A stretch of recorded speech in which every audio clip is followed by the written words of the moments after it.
क्या हुआ है? आज ऑफिस से ऑफ लिया है क्या? बस दिल नहीं चाह रहा था। मैं मान ही नहीं सकती, बुटीक जाने को तुम्हारा दिल ना चाह रहा हो। अरे तुम तो अपने बुटीक को लेकर इतनी जज्बाती हो कि रात को चंद घंटे भी घर में गुजारना मुश्किल हो जाता है। कब सुबह होगी, कब तुम अपने काम पे जाओगी?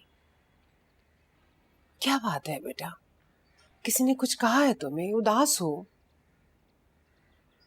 नहीं तुम्हारी मैम ने तो नहीं कुछ कहा? नहीं, वो तो बहुत अच्छी है, उनकी बेटी भी बहुत स्वीट है, मगर उनका बेटा खड़ूस, बदतमीज। पता नहीं अम्मी वो खुद को क्या समझता है। उसे लगता है कि वो अमीर है तो उसके पास लाइसेंस है किसी की भी इंसल्ट करने का। गरीब को तो वो इंसान ही नहीं समझता। माँ जितनी स्वीट है बेटा उतना ही कड़वा है। बेटे, इस वक्त कौन आ गया? मैं देखती हूँ। नहीं नहीं, तुम बैठो, मैं देखती हूँ। नहीं देखती हूँ, आप क्यों उठेंगे? अच्छा चलो, मैं भी चलती हूँ। आइए बहन जी आइए। मैं नमाज पढ़ के निकला ही हूँ तो बहन जी गाड़ी से उतर रही थी। आइए जी।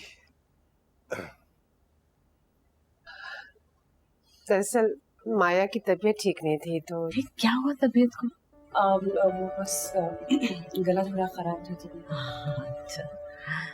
मैं खुद भी आना चाह रहा था आपके पास, तो उसी सिलसिले में, लेकिन अच्छा हुआ कि आप खुद आ गए। आप बात आगे बढ़ाइए, माया मान जाएगी, हम मना लेंगे माया। वो बात तो ऑलमोस्ट खत्म ही समझिए। दरअसल मैं नहीं चाहती कि माया का वहां रिश्ता हो। दरअसल मैं सोच रही हूँ कि मैं माया को अपनी बहू बनाऊंगी।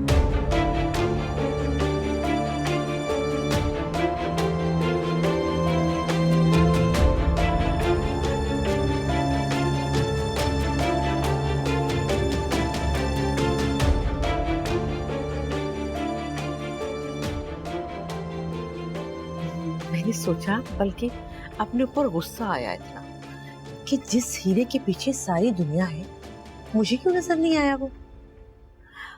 माया से अच्छी बहू तो मुझे मिल ही नहीं सकती। बस जब मैंने फैसला कर लिया तो फिर ऐसे बेसब्री हो गई और मैं प्रपोजल लेके आ गई आपके पास। वो तो बिस्मिल्लाह, आप आई हैं, हमें बहुत खुशी हुई है, लेकिन माया। अरे भाई साहब, अब माया को मेरे इस तरह आने से, प्रपोजल लाने से झटका तो लगेगा ना, इतना रिएक्शन तो बनता है उसका। लेकिन वो बहुत फर्माबरदार बच्ची है, इंशाल्लाह मान जाएगी वो। और जब भाई साहब आप मान जाएंगे तो फिर तो कोई गुंजाइश ही नहीं रहती ना मना करने की। वो लेकिन आपका बेटा? जी मेरा एक बेटा और एक बेटी है। दरअसल मैं और मेरी बेटी उसके सुतेले हैं। अब मैं बेवा थी एक बेटी के साथ जब शान के डैडी ने मुझे पसंद किया और शादी की। शादी के वक्त शान की उम्र सिर्फ 13 साल की थी। बस इसने मुझे देखा और मामा मामा कह के लिपट गया, और फिर हम दोनों में ऐसा प्यार हुआ कि सगों से बढ़ गया। बड़ा हुआ तो उसको एक लड़की पसंद आई, हम भी खुश हो गए और खुशी खुशी बहू को घर ले आए। चूंकि मैं सुतेली थी तो हमेशा बहू की आंख में खटकती थी। शान के डैडी के जाने के बाद बस उस बहू ने अपना रंग दिखाना शुरू कर दिया। और भाई साहब क्या बताऊं आपको, जब बहू ने ये शर्त रख दी कि माँ और उसमें से एक को चूज किया जाएगा, तो जानते हैं मेरी बेटी ने क्या किया? उसने मुझे चूज किया। उसकी जिंदगी में मुझसे बढ़ के कोई है ही नहीं। वो तो शादी करना ही नहीं चाहता, लेकिन मैंने कहा तो उसने कहा जैसे आपकी मर्जी। उसकी एक बेटी भी है, आप चाहे तो छानबीन कर सकते हैं भाई साहब। नहीं नहीं बहन जी, आप कैसी बातें कर रही? छानबीन का, देखिए जो धोखा देने वाले होते हैं ना, वो आंखों में धूल झोंक के चले जाते हैं, नजरों से ही पहचाने जाते हैं।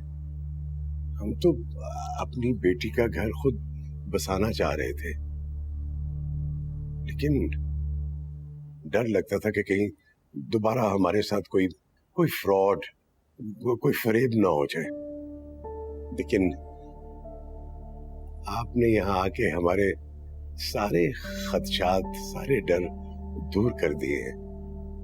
मेरा ख्याल है कि आपसे बेहतर ससुराल माया को मिल ही नहीं सकता। बहुत नवाजिश, बहुत शुक्रिया आपका। बस अल्लाह करे कि हम लोग आपकी उम्मीदों पे पूरे उतर सके।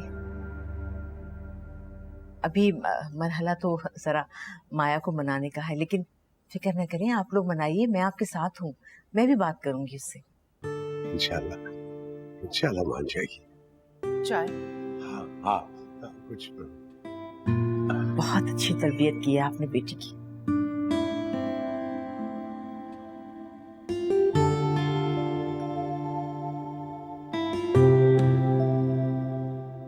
सामने को मुझे कहती जी हिरा मानी।